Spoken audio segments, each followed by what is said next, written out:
This is HNN. Hi, I'm Jim. And I'm Brett. And this is another episode of Fixing Star Wars. We're here today at Disney Springs in Orlando. And tonight our topic is going to be fixing Galaxy's Edge. Brett just celebrated a birthday and he spent it at Galaxy's Edge. I've been to it a couple times here in Orlando, and I've been to the one in California as well. And we have some ideas on how they can make Galaxy's Edge even better than what it is. So I know that there's been a lot of people that have had some issues with it, and we think that there's a lot of good that's there, but there's a lot that can be a lot better. And we don't think it's going to be that hard to do. So Brett, what are your thoughts here? Well, when it originally came out, I was slightly disappointed because, of course, you have that big nostalgia factor. You want to be going into the classic, Mos Eisley Cantina, meet with all the classic characters, and instead they went ahead and made a completely new world. But that was actually a fairly good idea on paper, because they could do whatever they want. They could create something out of whole cloth and add the material in. And in the very beginning, they seemed very devoted to it. And then it kind of fell off, and then just became more of a generic place. But in the beginning, it really seemed like they were trying to go somewhere with it, like create something unique and something special about it. Yeah, and I think that one of the problems that they have with it is the constraint of the timeline. And the fact that they said this takes place immediately after The Last Jedi and before The Rise of Skywalker, and just so trying to shoehorn it into the canon. Honestly, it would be great if, we would all love the classic trilogy. And as I understand it, the original plans were that it was supposed to be Tatooine, set during the original trilogy. Oga's Cantina was supposed to be the cantina in Mos Eisley. And then there was the idea to do this as a whole new land. But as Brett said, that's fine, that's great, and that's something that can be worked with. But in terms of just limiting yourself to this one specific moment in time, I think that they're missing a big opportunity, and there's a lot that they can do to fix that. One of the things is, in order to get repeat customers coming in, why don't you have it where whenever you go in there, you don't know when it is going to be. One day you go in there, it could be the sequel trilogy timeline like that.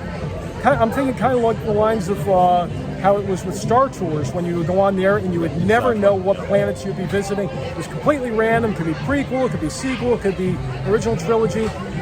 Do something like that with Galaxy's Edge. So maybe like a couple days a week, it's original trilogy, and you go in there and you have stormtroopers that are going around. And the new trilogy kind of made it really easy, because I remember repeatedly going on Rise of Resistance for the very first time, and every time I saw the Mon Calamari lieutenant of the Resistance talking, I kept going, "It's Akbar!" Oh wait, no, it's not Akbar.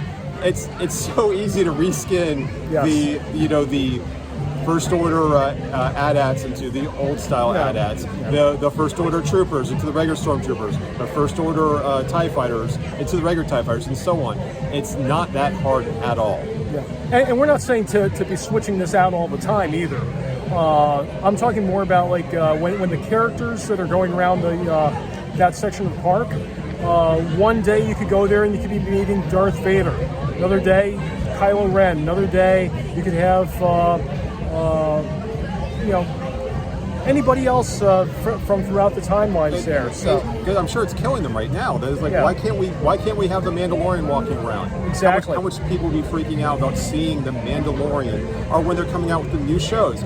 Who would not want to see stepping out of generic Imperial ship Thrawn when the new series comes out? Exactly. Ahsoka wandering around. Exactly. It would be so wonderful. Everyone would be talking about it, wanting to come see this.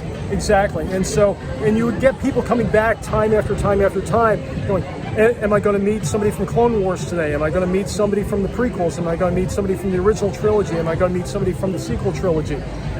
It'd be great. And they have the means to do that. One day you have clone troopers walking around. Another day you have First Order stormtroopers walking around. Another day you have original trilogy TKs walking around. It's something that they've got the stuff. It's not that expensive for these costumes. especially when you're Disney and you can mass produce stuff like that. And you've already got the people that are there, so they can just wear these different costumes in. So as far as the rides in Galaxy's Edge, as Brett was saying, it'd be really, really easy to reskin Rise of the Resistance into something like Rise of the Rebellion or something like that. And I mean, you could have it where, you know, either you are going on board an Imperial Star Destroyer and you get into the hangar bay and they're all wearing the original trilogy Stormtrooper armor, or else, you know, heck, I mean, what's to say you're even on a Star Destroyer? You could be on the Death Star. There's lots of really cool things that they could do with that. It's great technology, and it's a great ride. It really is a great ride. And well, just like what Jim was saying, you change up the villains. I mean, there you go. Hey, it's Kylo Ren this time. Now it's Darth Vader. Now it's Admiral Thrawn. You know, Darth Maul. I mean, there's a whole host of different ones, and you can keep that theme each day, where it's like, okay, today is Clone Wars era day. Today is prequel era day. Today is original trilogy day. Today's post-Imperial day, like that's when Mando shows up, things like that. So, and one of the things that I think is kind of interesting was I heard the entrance to Galaxy's Edge described as a portal that takes you there to Galaxy's Edge. Now, that actually made me think of Star Wars Rebels and how they have the world between worlds. And with that world between worlds, they walk through that and they can see through these various windows into different times and eras and places. And they could easily make it look like you are now entering the world between worlds. You don't know where you're going to wind up. And then you emerge into Galaxy's Edge, and all of a sudden, you know, based upon who you see there, you realize, hey, I'm in the middle of the Clone Wars, or I'm in the middle of Empire Strikes Back, or whatever. So there's a lot that they can really do with that. And you could expand out. There's 3 times the merchandising. You know, why limit having your tie-in like novels to just the new trilogy era? Hey, like Jim was saying, Clone Wars. What was Batuu like in the Clone Wars? Was it an important place? Of course it is, because people are going to be going there. You know, original trilogy. What was going on there? Same thing. It'd be perfect. And again, merchandise. Exactly. And speaking to that, Tim Zahn's one of his Thrawn trilogies actually had parts taking place on Batuu in Black Spire Outpost. And during the Clone Wars, Thrawn was there with Anakin Skywalker. And then fast forward, and just during the Imperial era, you had Thrawn there with Darth Vader. And so, can you imagine walking around Galaxy's Edge and seeing Darth Vader? I understand that at one point there was a special appearance by Vader there, and he was just mobbed. And I'm sure that was probably some kind of test that they were running there to see how he would be received. You don't need to run a test to know how Darth Vader's going to be received at something like that. So. Now, as far as Smuggler's Run goes, I understand that they have the technology built in already for a couple different missions that you can be running on the Millennium Falcon. Kind of like along the lines of with Star Tours, how they would used to randomize the planets you would go to. They could also randomize the missions that you're doing for Smuggler's Run. Again, anytime that you change things up like that, it's going to increase repeat attendance and get people to really show a lot more interest in doing stuff like that. Exactly. I mean, that's the whole thing. And again, tying back into this, not only could you have the different runs that they originally were planning for the same time frame, but I mean, it's the Millennium Falcon, another ship that is, at the very least, you can have as the original trilogy. You have Chewbacca there, and you could go on a run for Han Solo's busy, or when he's frozen in carbonite, and you're on the Millennium Falcon doing something. It's perfect. It's again, exactly. You can have it's more merchandising, more interest by people to go on the ride again and again and again. It's a win-win situation. Yeah, I mean, the experience factor alone will be fantastic. Okay, so this kind of dovetails into something else that they're doing over there. As everybody knows, next month they're going to be opening up the Galactic Starcruiser Hotel, the Halcyon. And again, you know, it's locked into that era of post The Last Jedi, And we were just saying, with when you go on a Disney cruise, it can go to different destinations. So why not have the Galactic Starcruiser Hotel go to different eras? Well, and the irony is that the tie-in material they've been putting out for it, since they haven't really been doing anything with the new trilogy era, there's a book coming out about the Han and Leia getting married on the ship that's set in the Mandoverse time frame. And then there's another book which is set in their independent High Republic time frame. So they're not even having the time material in the same time frame that they're putting the people on the ship itself.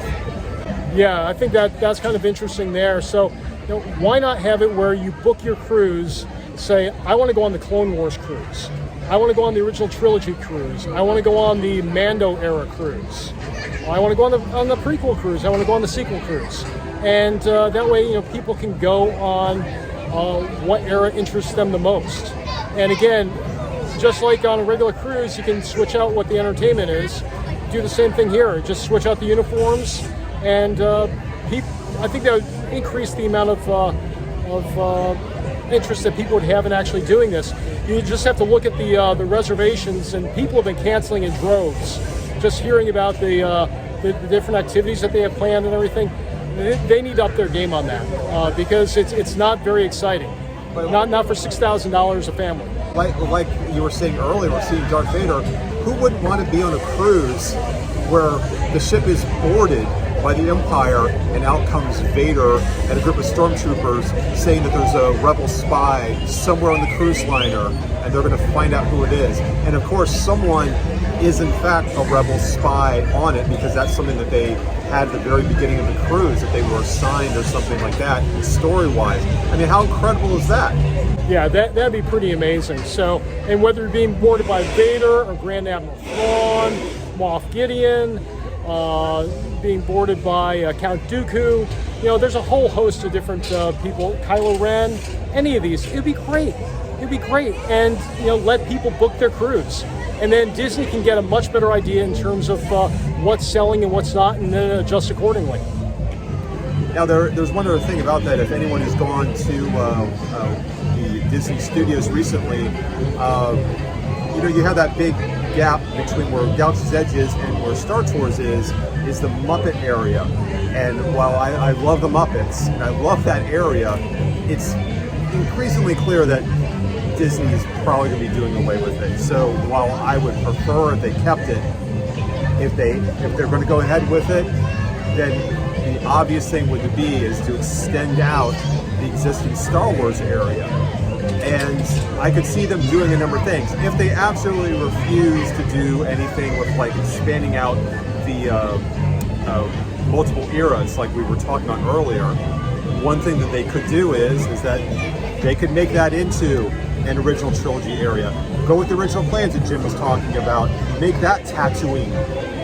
Have the original cantina, that sort of thing to appeal to that era. I'd be preferable if they did, again, the multiple eras thing, but that would be perfect.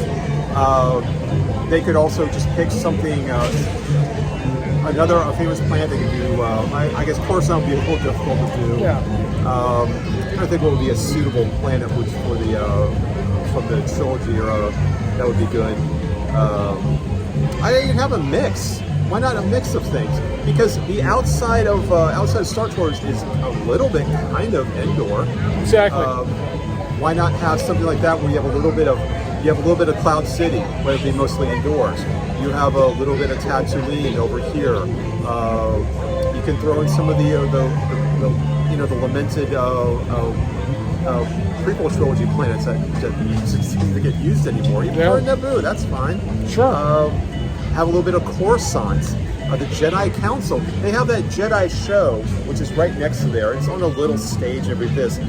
How much more impressive would it be is if you could go inside the Jedi Temple in Coruscant in the prequel trilogy era and then have a demonstration, with the Padawans and everything. Because it's a little weird going to the stage and like, oh, we're training, and then, Kylo Ren shows up and you're like, well, I mean, not even the new trilogy stuff has anything even remotely like this. It's just random Force users. There's no academy. It doesn't make the least bit of sense. Yeah, and one of the cool things about that was Vader would come out, but then they also had some of the Inquisitors.